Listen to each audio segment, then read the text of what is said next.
حضرت حسین رضی اللہ تعالی عنہ اور ان کی عاجزی۔ حضرت حسین رضی اللہ تعالی عنہ ہمارے پیارے نبی صلی اللہ علیہ وسلم کے نواسے اور بڑے صحابی گزرے ہیں۔ آپ کے اخلاق و عادات بہت عمدہ اور اچھے تھے۔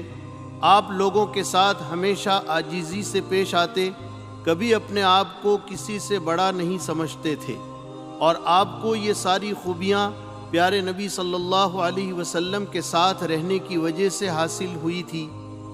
ایک مرتبہ کا واقعہ ہے، حضرت حسین رضی اللہ تعالی عنہ گھوڑے پر سوار ہو کر کہیں جا رہے تھے۔ راستے میں کچھ غریب لوگ نظر آئے جو زمین پر بیٹھ کر روٹی کے ٹکڑے کھا رہے تھے۔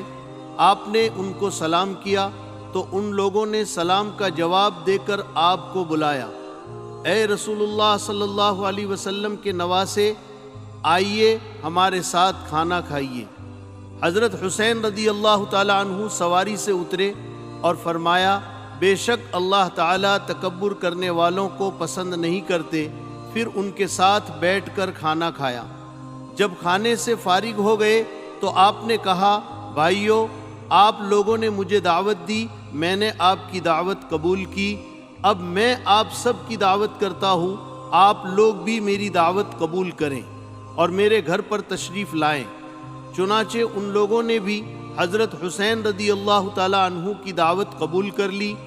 جب وہ لوگ آپ کے مکان پر تشریف لائے تو آپ نے ایک خادم سے کہا کہ گھر میں کھانے کی جو چیزیں ہیں سب لے آؤ۔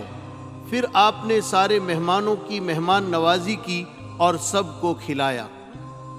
دیکھا آپ نے، بڑے ہونے کے باوجود حضرت حسین رضی اللہ تعالی عنہ نے غریبوں کی دعوت قبول کی اور ان کے ساتھ بیٹھ کر روکھی سوکھی روٹی کے ٹکڑے کھائے۔